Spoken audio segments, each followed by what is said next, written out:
Alright, let's see if that came through.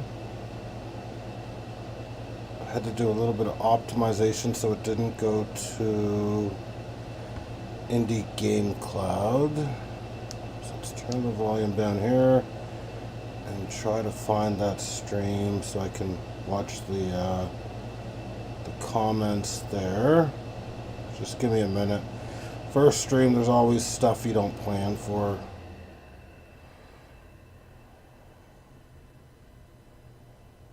Okay.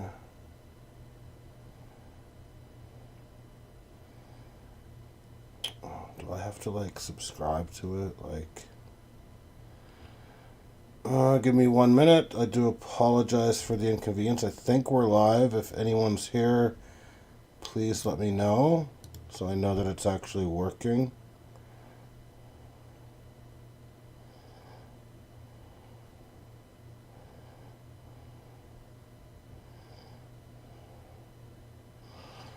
It doesn't look like anyone's rolled into the thundercloud yet.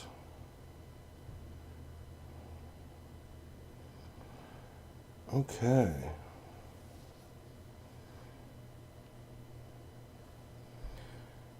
Okay, it looks like it is live. Okay, good. How do I, like, actually watch it? Like, okay, frig off. I don't want full screen. Straight up. Okay, let's click that. Like, why isn't it letting me watch the video? I don't know. It seems to be potentially working now. I do not know.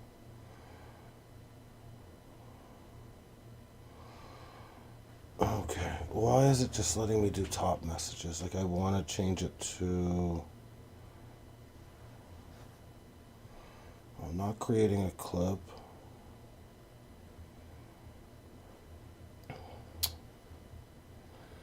Alright, it does not seem like it wants to let me change to all messages, which is great. That's just fantastic. Just a great start. Let me just see if Sage got it.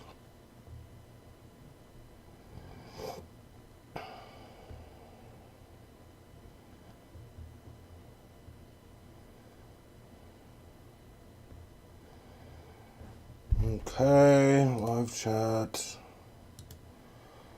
I mean, I've got all messages set there. I don't know why it won't work the other way, but sweet. Wants to be a little you-know-what. Finally is right. Yeah, I kept wanting it to go to Indie Game Cloud, right? So I was having some issues. Can you confirm that the audio is functional?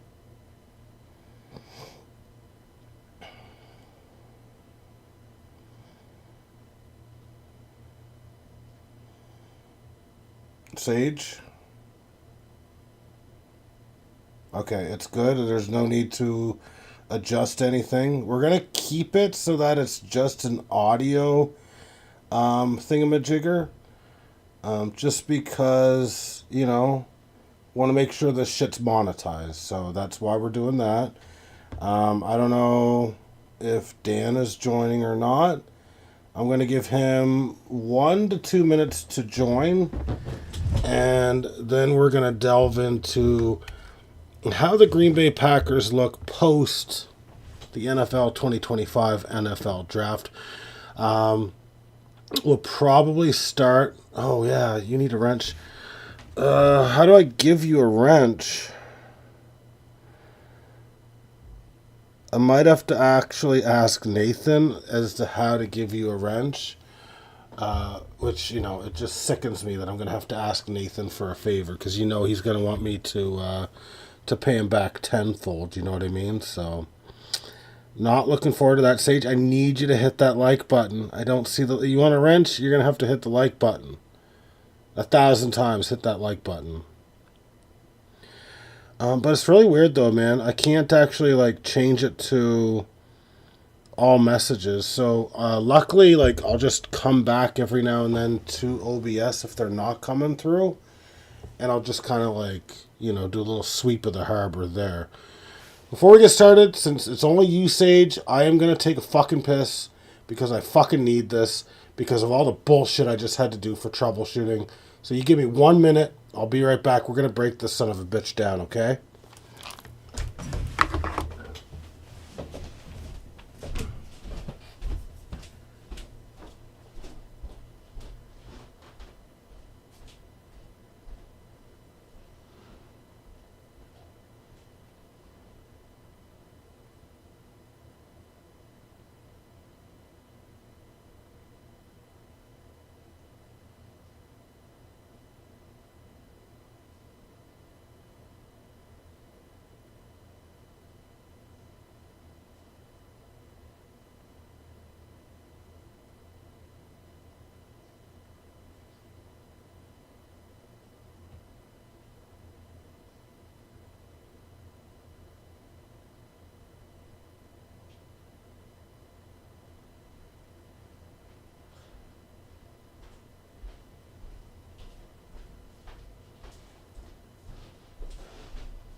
Sage, you send a damn text to Dan and tell him to get his fucking ass here, okay? Because I'm getting sick and tired of this fucking bullshit.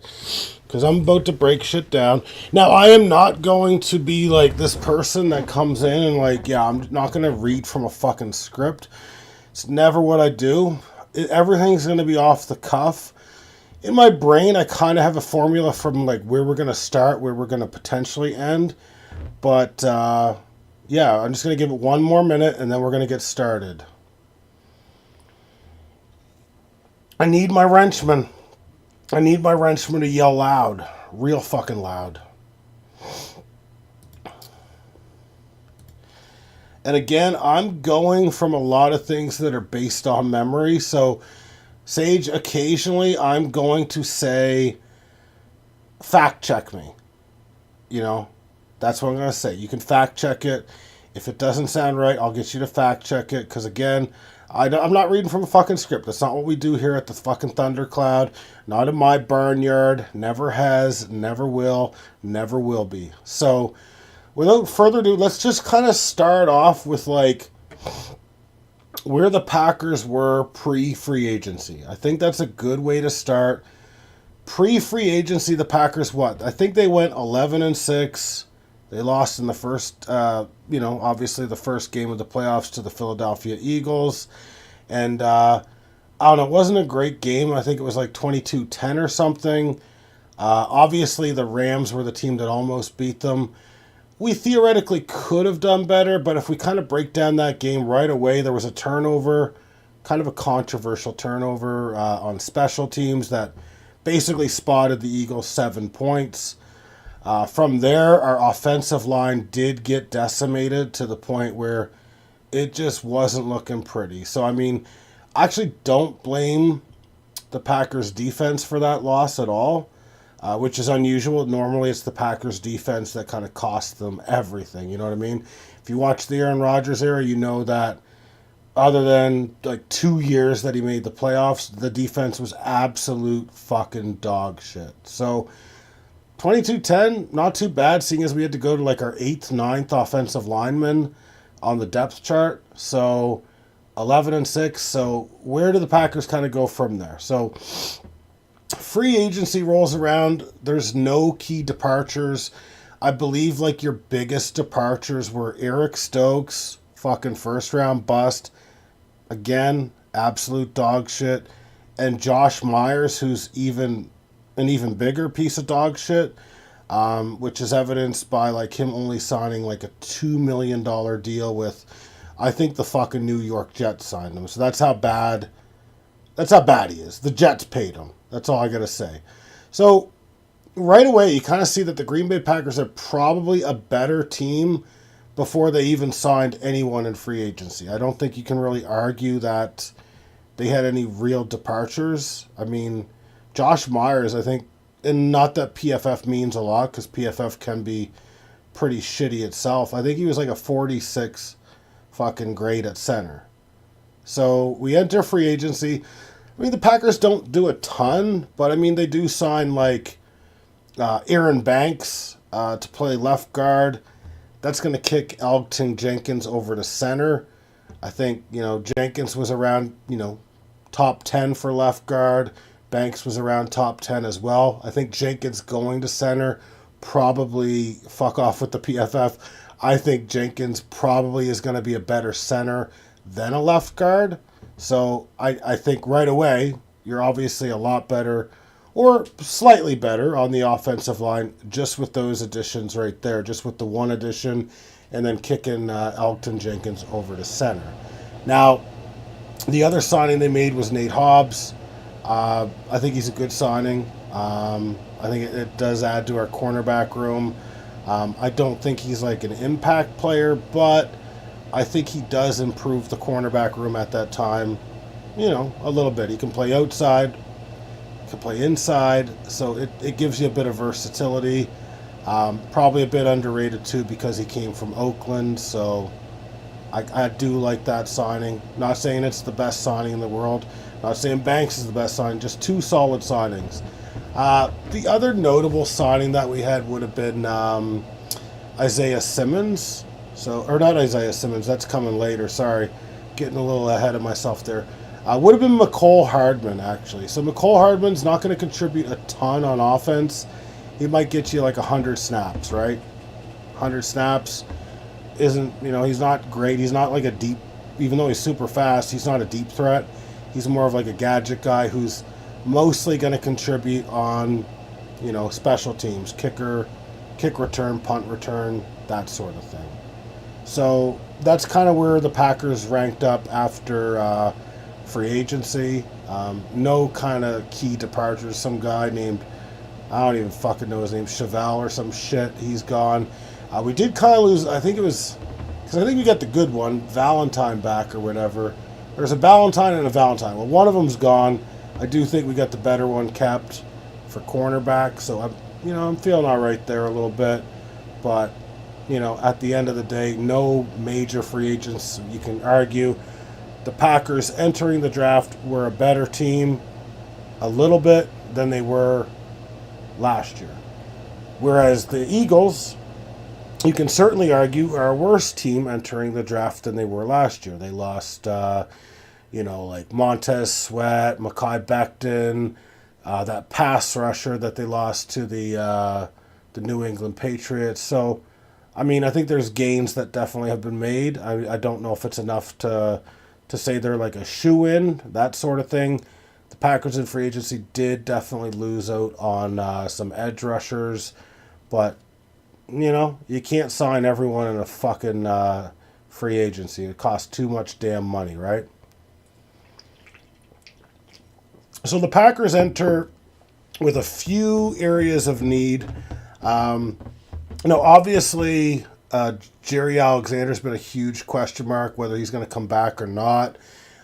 My thing is, ESPN's Rob Domofsky today, or it would have been yesterday or whatever, is literally like, oh yeah, now the Packers might want to keep him. Well, that's been my fucking thinking the entire way. Is if you can't trade him for a notable draft pick, why would you just cut him? Yeah, I get it. He plays fucking half the games over a 4-year, over the last 4 years. He plays half the games. When he plays, though, he's one of the best in the league, right? So I think just fucking you cut him, you're a fucking idiot. First and foremost, an absolute fucking idiot. Why? I don't know. What if the Detroit Lions sign him? What if the Minnesota Vikings sign him? Then you're finding yourself in trouble because he's just going to fucking beat the fucking ever-loved shit out of us if that happens. So, again, where I think they're at, and I could be wrong, I'm not a fucking insider, I don't know fuck all, but they haven't traded him at the draft. He's showing up for fucking minicamp and all that shit, even though it's virtual right now. If you can't trade him for anything, why cut him? Because you just leave it open to the fucking division rivals to take him. So I think that as it stands now, he's back. Most people say he's not going to be back. You better pay a fucking draft pick, I think, if you want to get him. Okay? So we'll see. Could kind of go one way, could go the other way. It's just honestly too damn early to tell. And I think we're just kind of like, we're digging our heels in one way or the other, which is the right thing to do. We also did sign Isaiah Simmons the other day. Now, he used to be an 8th overall pick, I think in the 2020 draft. Could be wrong. Probably not wrong.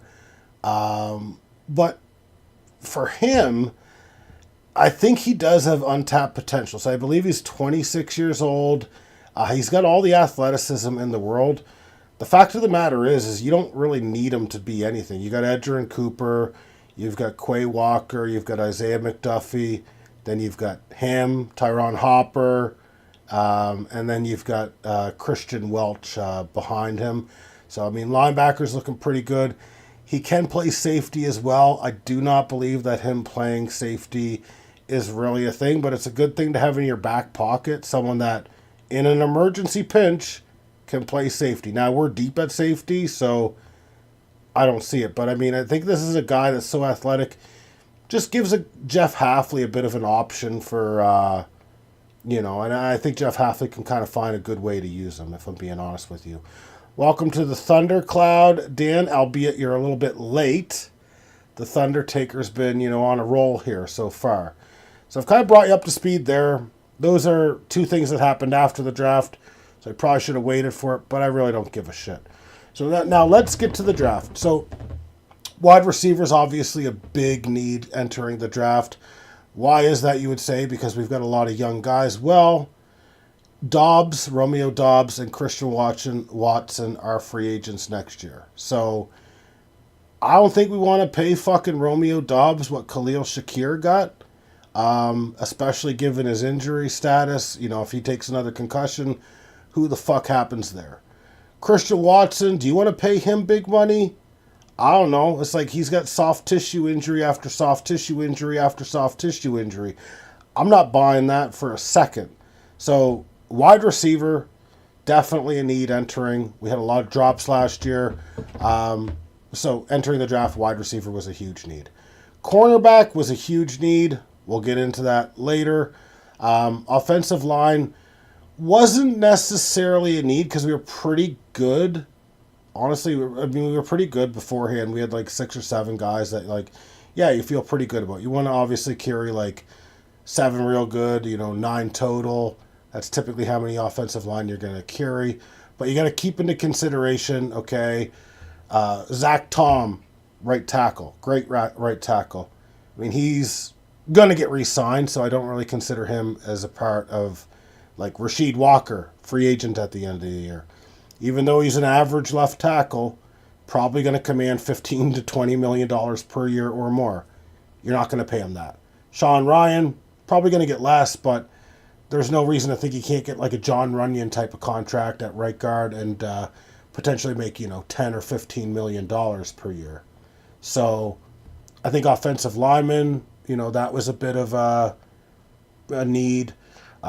Edge was a need, and I think to a lesser extent interior defensive line was a need as well.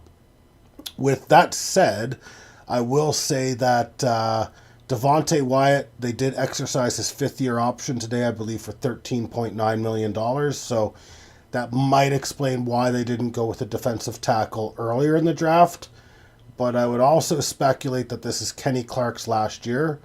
He had a terrible year last year in terms of what Kenny Clark normally does. So he's getting paid a lot. I think it's his last year. But hopefully under year 2 with Jeff Hafley's offense, we should be able to get a little better with him.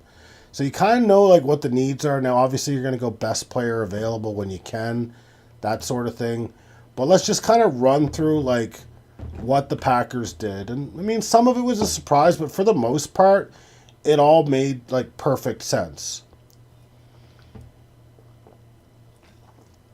So, I mean, with the first pick in the draft, the Packers did have a guy fall to them that, I mean, I think most people had him going to the Dallas Cowboys at 12. That would be Matthew Golden.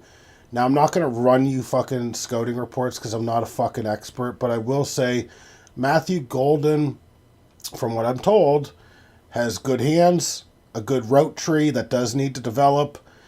He runs a 4.29 40-yard dash, so he was the fastest wide receiver in the draft and the second fastest overall player in this draft as well. I mean, his height, yeah, you're not going to get like jacked up about 5'11", 191, but I don't think it fucking matters in a way. Um, well, to be honest, Sage, though, Matthew Golden was mocked to Dallas a lot at number 12. Daniel Jeremiah had him 16. I think Dane Brugler or whatever had him 14. So he didn't really go where he was supposed to. He fell a little bit. I didn't think Matthew Golden would be there. I thought that guy that Tampa Bay took would have been where we picked. Yeah, mid to end. Yeah. Makes sense. I don't think he was getting past 23, though. So I don't see any scenario where Matthew Golden goes deeper in the draft. I don't think there was anything, given how the draft board fell, offensive line or defensive line. I don't think it would have really made sense for the Packers to go with anyone other than Matthew Golden, except, I mean, Josh Simmons potentially, but I just don't really think there was a whole lot beyond that. So I think they made the right pick. I mean, he's a guy that profiles as a potential WR1, WR2. He can do a little bit of kick returns, but that's pretty much it. I think it's a solid pick. Again, he could be a bust. You know what I mean? But I think Matthew Golden made a ton of sense there, especially kind of given the wide receiver situation. Now, Anthony Belton was, I don't really want to say a surprise pick. It was a guy not on my radar, but it's like, oh my God. Oh, you took a guy that was projected to go third on the consensus board, and you took him in the second round, which is, almost a third round pick anyway. Don't think it was really a reach. I think offensive linemen were flying off the boards this draft, so this makes no, it's not like it's a huge surprise that you took this guy here. Crazy thing about him, though, is like 6'6", 336 pounds. He's obviously a fucking man. That's why they call him the fucking Escalade. He's extremely fucking powerful, at least with his lower body when he's pushing fucking Escalades around. Definitely needs to shore up his technique. I heard that he played as high as 360 pounds, which can be concerning. Do I see him as a left tackle at the next level? Most likely not. Seems like he could slot in as a right guard, kind of in maybe a Mekhi Becton type of a role, because, I mean, that's a big guard right there. That's a big boy. Now, I don't think that he's going to be like... I don't think he's going to be like a day one starter. I think, like, from what I hear, and again, this is just what I hear, doesn't necessarily have the best technique in the world, needs to be coached up, was 24 years old when he was drafted. So, I mean, yeah, you could say there's some question marks there, but I think Green Bay certainly deviated from their normal types of offensive linemen this year. Banks is a big guy. Belton's a really big guy. Normally, the Packers like to play like a zone offensive line, but I feel like they just really want to get extremely physical. So, I mean, time will tell. He can play four positions, right? So you got left tackle, left guard, right tackle. So, I mean, seems like, theoretically should be an okay pick. It never hurts to bolster your offensive line either. With the third pick that the Packers had, they took Savion Williams. I believe he's 6'4", 200 and some pounds, 220 some pounds, I should say. Kind of drawing comparisons to Cordarrelle Patterson, maybe a cross between Cordarrelle Patterson and that guy that was on San Francisco there. What's his face? What was that guy that just went to the Washington Commanders? Do you guys remember?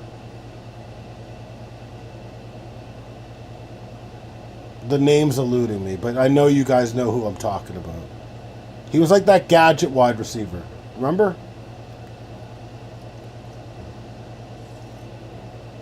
Yeah, that's right. Debo Samuel, basically, right? So, I think from what they say, he's more like Cordarrelle Patterson, where, I mean, yeah, you can line him up on the outside. Probably has a limited route tree. You can kind of do some gadget stuff with him. He can do some special team stuff as well. I think he ran like a 4.48. So, I mean, he's got good speed, especially at like 6'4".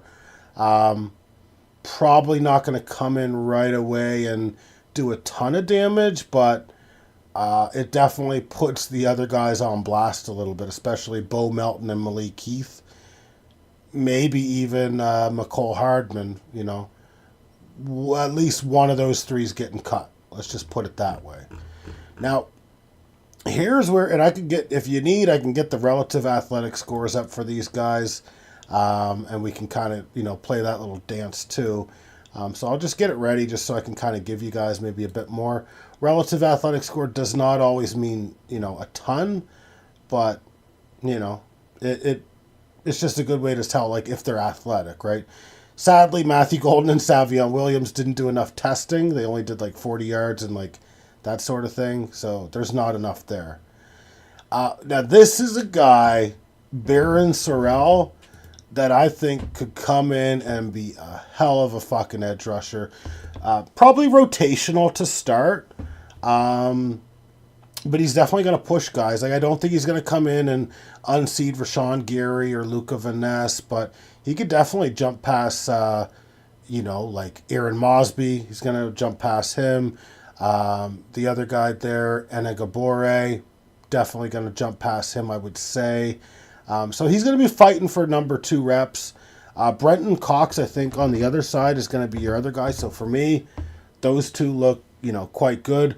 This guy is extremely athletic, came from a great university. You know, he came out of Texas, 6'3", 256 pounds, relative athletic score of 9.31. If we want to get into, like, his stats and stuff, like how fast he ran, we can, but I don't think it's really necessary to do that. We're not breaking all these players down like that. Just know that this guy, he produced in college. He's got great character, so no one had character concerns. Actually, one of the flaws a lot of people thought he had was that he was super smart and might not love football. Like, might want to go do something else because he is super smart. So this guy I'm looking forward to. The more I hear about him, the more I like him. Again, I don't watch film on these guys. I mean, other people do that shit. I don't get the damn fucking time to do that. Now, the next pick was interesting. So round 5, the Packers took a guy extremely athletic, Colin Oliver. Now, he's undersized, right? So this is an edge defender.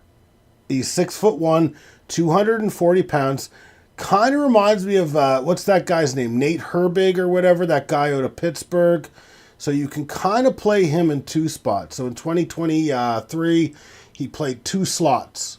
He played, you know, inside linebacker and edge. Last year, he was primarily an edge player.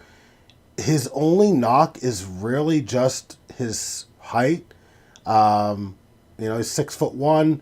Yeah, he could stand to be a little bit bigger, 240 pounds. But again, you're looking at another guy here with great athleticism, 8.92, potential diversity. Like, if he plays inside linebacker, his athletic score then becomes even higher. It goes into the 9s somewhere. So I kind of like it. He's a guy that's going to fucking suck against the fucking run, I would certainly say. But for pressures, he was a pressure machine. So you need those guys that can disrupt the quarterback.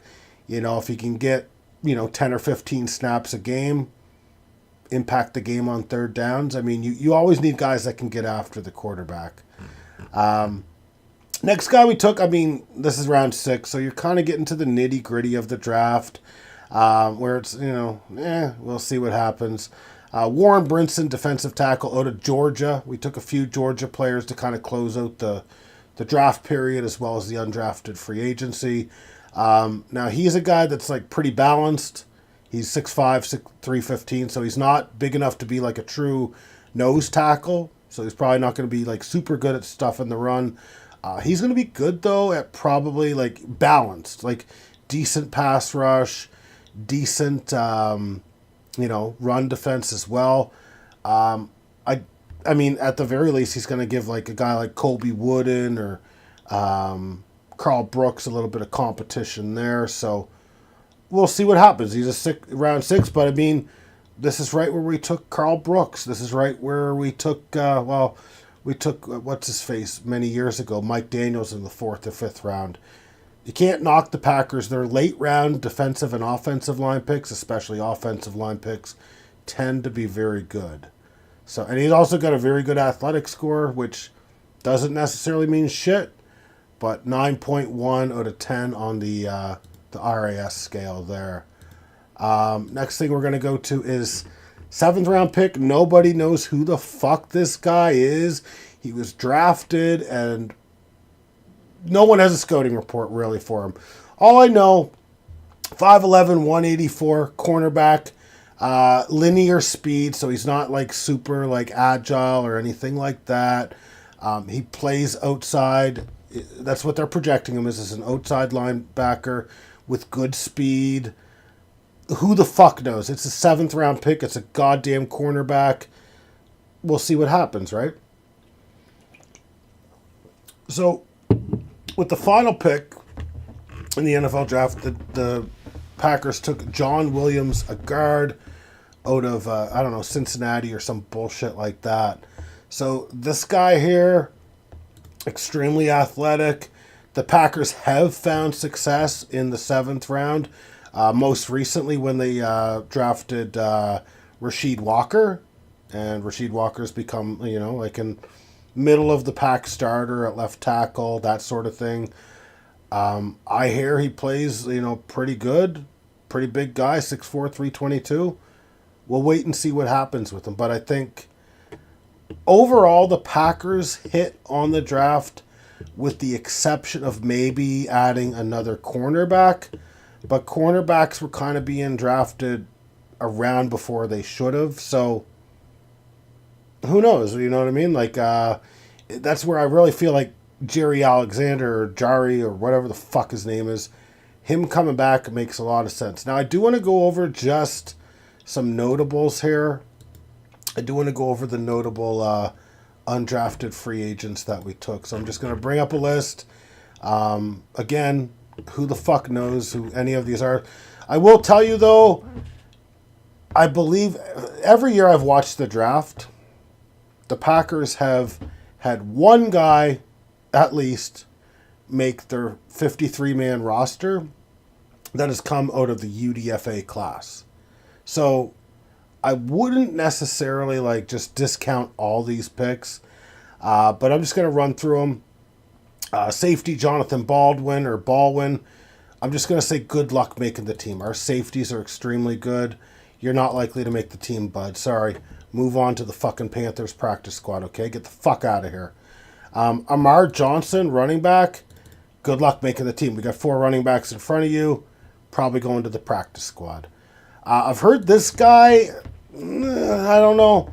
It's going to be hard for him. I mean, he's going to have to beat it like Christian Welch or some shit.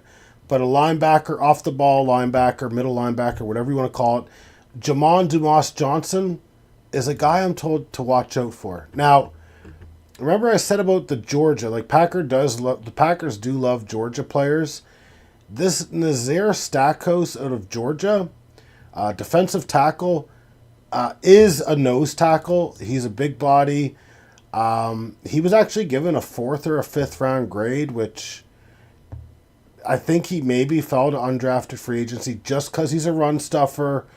I can actually see him making the roster.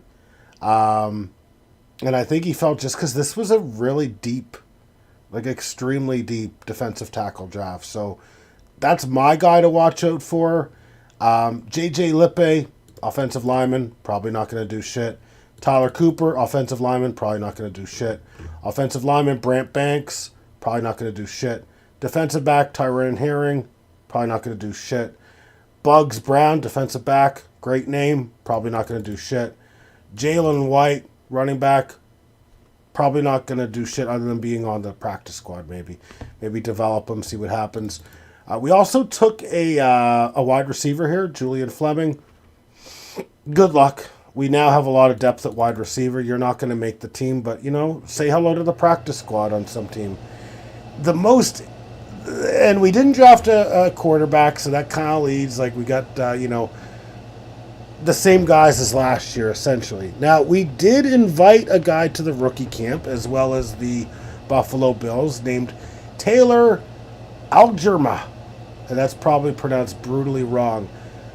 this guy is actually playing in the CFL. Or no, he's not playing in the CFL.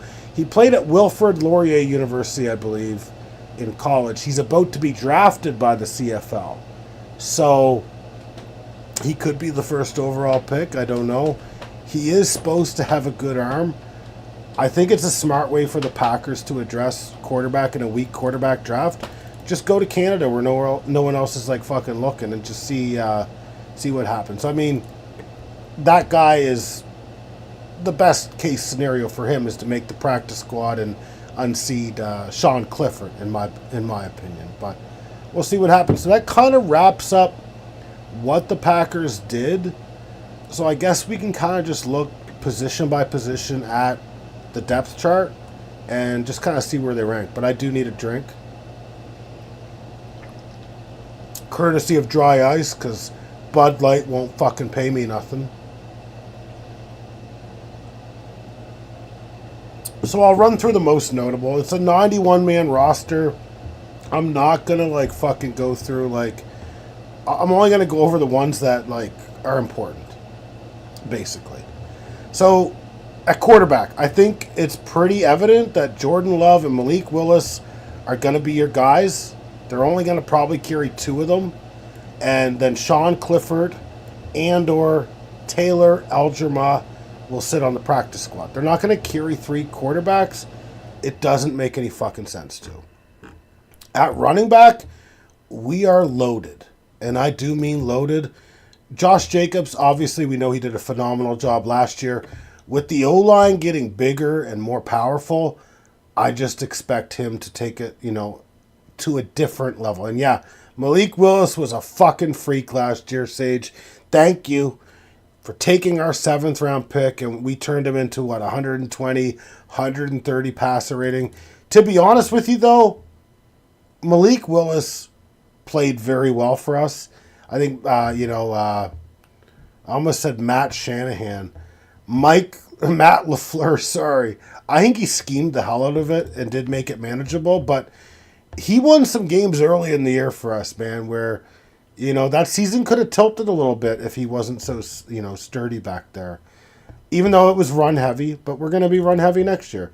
But back to running back, I think obviously you got Josh Jacobs. He's going to be your number one. But Marshawn Lloyd wasn't here last year. A lot of people said last year that Marshawn Lloyd looked better in training camp than Josh Jacobs. I'm not saying he's going to be better, but he's a change of pace guy. He has way more explosiveness than Josh Jacobs, who's more of like I don't want to call him a plotter, but more of a power running back. Whereas this guy, you get him out in open space, he could have a hell of a year. Now, let's not discount Emmanuel Wilson, who is going to be, he had 500 yards last year, ran like over 5 yards per carry. Emmanuel Wilson is a fucking guy. I've always liked him. He was another undrafted guy, I believe I was talking about earlier. Chris Brooks was also undrafted. He did well for us last year. I think those are the four you keep. And then, I'll just mention it. We took Amar Johnson and Jalen White. They'll end up cut on the practice squad or dead. Who the fuck cares? Wide receiver gets a little bit more interesting. So, obviously, you got Romeo Doubs.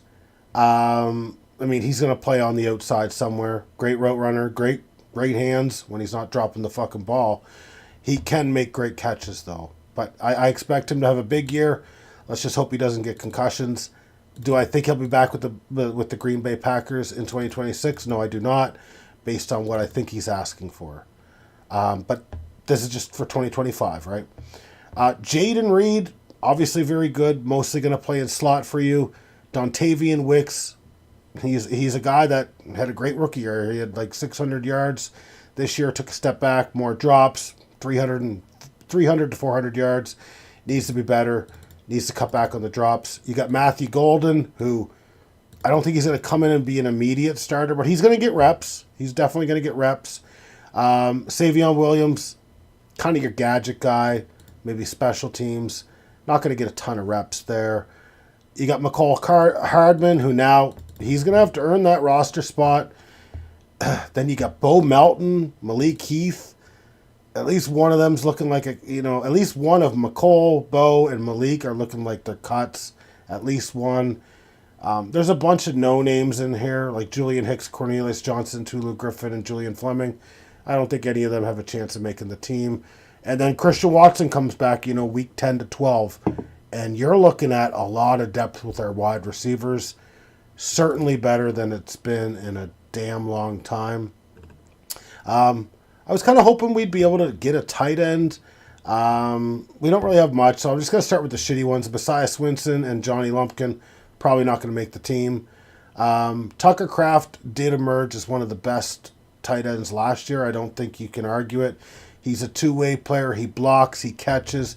He can fucking do the goddamn tush push. He can do whatever the fuck he wants. Now, Luke Musgrave's been a bit of a disappointment. Not a great blocker, but a willing blocker. He, I don't know. He's been a bit of a disappointment. Needs to stay healthy. Needs to start catching some balls. But if he can, become what they drafted him for, he was drafted ahead of Tucker Kraft, I believe, then, yeah, we could be in really good shape for two tight end sets. Ben Sims, John Fitzpatrick, both just blocking tight ends, so, they'll make the team most likely, but really interested mostly with what Luke Musgrave can become, because if he becomes something, then the Packers become, really fucking lethal, and it's just one more guy to worry about on the opposing team. Now, here's where it gets extremely kind of fun for me. I think we do have one of the best offensive lines in football now. So I'm just going to kind of break it down. I'll give you the players. We're carrying this doesn't sound right. We're carrying 17 offensive linemen right now out of 91 players. It just sounds silly. So right away, I'm just going to eliminate the ones that I do not think will be on the team. So Tyler Cooper, J.J. Lippe, Brant Banks, Marquise Hayes, and Trey Hill. They're going to get cut or they're going to end up on the practice squad. That's the only way I see it. So that leaves, let me just count here. 1, 2, 3, 4, 5, 6, 7, 8, 9, 10, 11, 12. So 12 more guys in competition with one another. So let's kind of start from the left, work over to the right a little bit. So right now, the Packers do have competition at two positions. So one of them is left tackle. So you've got Rasheed Walker, who's currently the starter. He, I believe, is going to be in competition with Jordan Morgan, more so than that big motherfucker, Anthony Belton.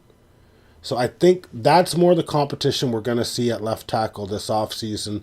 I could definitely see Jordan Morgan winning that job. From there, left guard, Aaron Banks is a shoo-in. That's the only position he's ever played. He's sticking there. Alton Jenkins, center. There's no question there.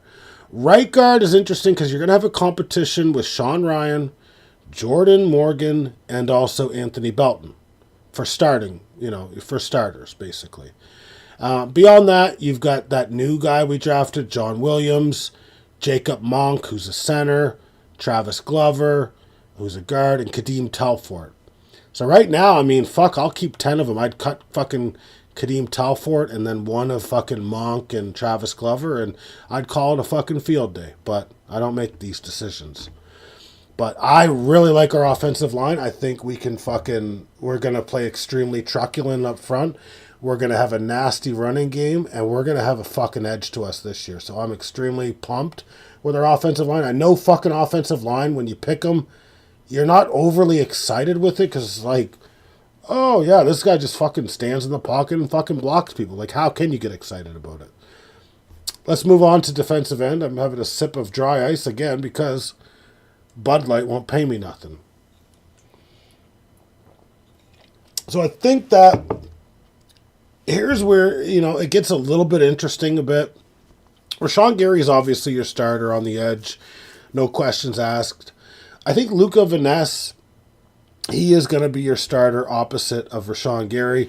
Now, I'm not saying Luca Vaness is going to be Trey Hendrickson in no way, shape, or form. I am going to say, though, that his first 2 years that have been, for me, 15th or 13th overall pick, it's been a bit of a disappointment. I mean, he's good against the run, needs more production. But if you kind of compare, and this is only per PFF, if you compare him to Trey Hendrickson his first 2 years, pretty even. So sometimes these edge rushers take a little while to go. Hopefully he takes that next step. Because if he doesn't, guess who's fucking coming for you? Baron Sorrell. Baron Sorrell will fucking... This guy's going to play. I think he's going to play really good. And that's just the way I fucking see it. Brenton Cox was extremely good last year. I mean, his pressure rate is not sustainable. I do agree. But, I mean, he's fucking pressuring, 19% of the time? You can fact check me on it. I don't know if I'm correct, but it was an extremely large... this guy might be legit. We'll see. He's at least going to be a good rotational player. Kingsley Enagbare, I mean, I think he's good for 5 sacks. I think he'll stay on the roster, but he could be a cut casualty, or he could be a guy that stays on the team, gets paid, $8 to $10 million a year, get you a compensatory pick. Really, Colin Oliver, I mean, he's going to make the team. Aaron Mosby, I think, won't make the team. These other two, Deslin Alexander and Jeremiah Martin, they're not going to make the team. That's just the way I see it. But again, that's just my opinion. Defensive tackle, so I think, you're mostly going to see Kenny Clark and Devontae Wyatt lining up. Clark will be at the nose. Devontae Wyatt will be playing opposite of him. I mean, I think both Carl Brooks and Kobe Wooden will make the team, but it wouldn't surprise me if maybe Wooden got cut. If Warren Brinson or Nazir Stackhouse can kind of prove their own. Beyond that, you got James Esther, Nesta Jade Silvera, Leonard Payne, and Keith Randolph.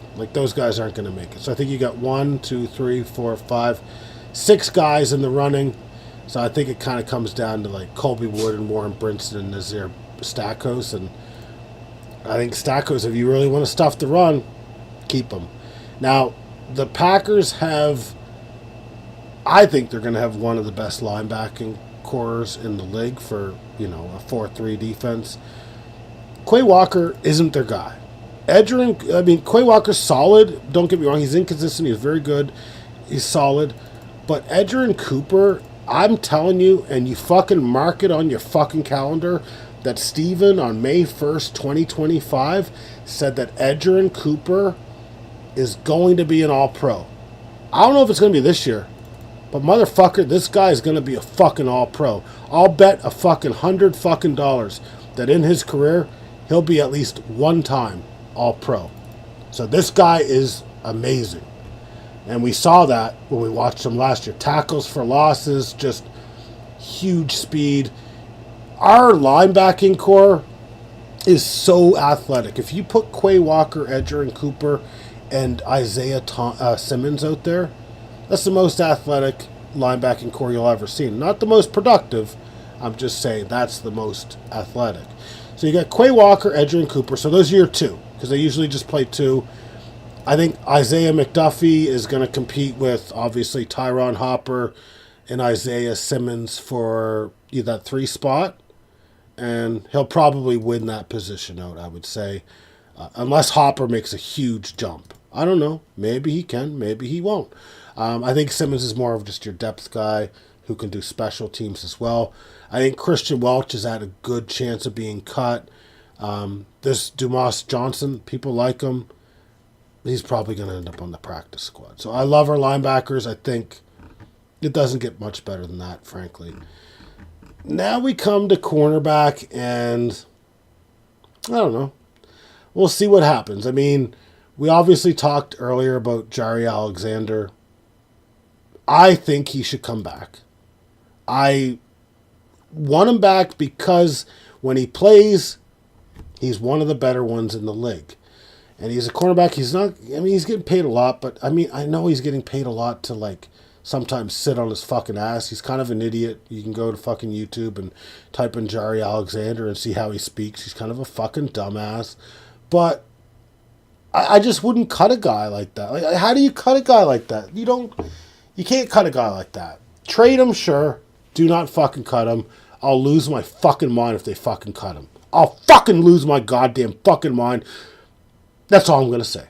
So, I don't know if he's back or not, so let's just act like we don't fucking know, because we don't know. Keyshawn Nixon, kind of a guy that was literally signed just for special teams purposes. Kind of become a pretty good outside corner. Not great. Nate Hobbs could play outside, inside. We'll see what happens. Carrington Valentine, I think he's played great, given he was like a 7th-round pick, that sort of thing. I don't like that they've got Javon Bullard as a safety, because he's like your slot corner. So I'm saying Javon Bullard is like your slot corner here, so he comes up with this depth chart. Micah Robinson, 7th-round draft pick. Who the fuck knows? You know what I mean? Kamal Haddon, who the fuck knows? Kalen King, who the fuck knows? The other guys, Tyron Herring, Kazar Brown, Isaiah Dunn, and Caleb Hayes, who the fuck knows? So for me, with or without Jair Alexander, I don't know why we're not trying to sign Asante Samuel. Asante Samuel Jr. can't tackle, but what fucking cornerback can truly fucking tackle? Not many. So why not go ahead and just fucking sign him? There's going to be a lot of guys, though, so you might have to be patient with the cornerbacks. Wait for when the cut downs start happening. You could potentially grab a guy that's going to get cut for like a 7th, or potentially, there'll be some cuts that you can sign, but they're not done at cornerback, even with Jari Alexander. I think they need at least one more. I don't know if it needs to be necessarily starter caliber, but I just feel like if we get injured, we're in fucking bad shape at corner, and you don't want to be in fucking bad shape at corner. With safety, I think we've got one of the best safeties in the league for depth, for high impact ability too. Xavier McKinney should have been an All-Pro. I think he was an All-Pro. They might have given him All-Pro too, but this guy was legitimately in it for Defensive Player of the Year. He had, 6 to 7 picks or whatever. Just smooth as silk. Honestly, just a great pick. He wasn't a pick, he was a signing. But Evan Williams was like a 4th-round pick. And Evan Williams played, him and Edgerrin Cooper played as good as any rookie last year in the NFL, as far as I'm concerned. They're typically going to go with like a cover 1 front a lot of the time, so they'll occasionally, have 2 safeties, but for the most part, they're going to be playing Xavier McKinney. But Evan Williams is he's a fucking beast, man. Zane Anderson played well. I like him. A depth piece there. He's your 3rd. They've got Javon Bullard. Yeah, he can play safety, but more likely your slot corner. Katan Oladapo. What's wrong with him? Not a whole lot. He was pretty good for a 7th-rounder or undrafted guy. Then you got Omar Brown, Jonathan Baldwin. Those 2 aren't going to make the roster, so I think we probably we're going to carry 5 safeties, the first 5 I listed, because one of them's actually a cornerback as well. I don't know, for kicker, they've got 2 of them listed. It's obviously going to be Brandon McManus. We signed him to, $5 million per year. He's our kicker. And he did a great job after us dealing with fucking shitty kickers for many years. I still have PTSD over some of the fucking kickers we've had to fucking deal with. I don't want to talk about it right now. It's only going to make me mad. Alex Hale, practice squad. See you later. Punter, Daniel Whalen. He does enough. I don't think he's a great punter, but who gives a fuck? Then at long snapper, we got Matt Orshek. So that's the team. We'll see what happens. I think we are a lot better than we were last year. I'm not saying we're going to win 15 fucking games. I'm saying 12 or 13 games. I'm not going to be surprised. That's kind of where I have them. Jordan Love last year, obviously he had, some injuries early in the year. So I think they actually kind of affected him the entire year. So I think Jordan Love is going to really break out this year, especially with his new weapons, especially with the offensive line that he has. I'm really looking forward to it. One thing to kind of keep notice of, which is kind of weird. Yeah, don't fuck with me, Sage. He's not going to Philly. Fuck off. If anything, we're trading him for fucking Dallas Goedert, you son of a bitch. One thing to keep in mind is some of the Packers' impending free agents that I kind of mentioned earlier. Romeo Doubs, Christian Watson, Sean Ryan, Rasheed Walker, Enegabore. So those are 5 guys that could potentially sign for enough money to get you, like, straight up, like, some compensation picks. So, no, I'm not saying, oh, you know, I want a bunch of compensation picks, but it never hurts to have a bunch of compensation picks. So right there, that's potentially 5 guys you could get compensation picks for. So it'll be very interesting to see. Obviously, Enegabore is going to get you the least for compensation. I really think like Rasheed Walker, Romeo Doubs, Christian Watson, those 3 are going to get you a decent comp pick. And I also think that Sean Ryan potentially going to get you like a comp 6 or something like that. You know what I mean? So that is kind of the outlook after the draft, kind of how the roster looks, kind of how I feel about the roster. I feel pretty good. I think if I was the GM, I'd be really trying to attack cornerback right now. Just find one. Just find one more fucking cornerback. Don't let go of Jair. And that's kind of what I got right now. So I'm not done yet, but I'm done soon. So that's my breakdown. I'm just going to leave the floor to you guys. Is there anything you guys want to go over? Any questions about any of the draft? Anything you disagree with? Anything you thought we could have done better? That's all I'm going to ask. And then we're going to put a fucking stamp on this bitch.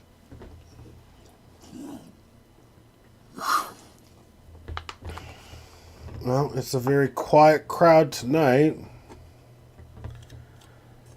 It's a good thing I'm not a fucking comedian.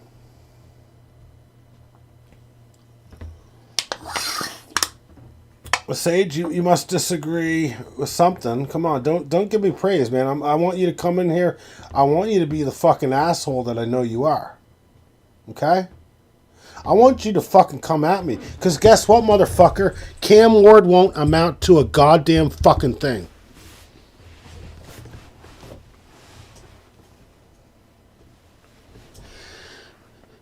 Shoulda took Abdul Carter, bitch. The hell were you guys fucking thinking, man? Sick sons of bitches. Sick.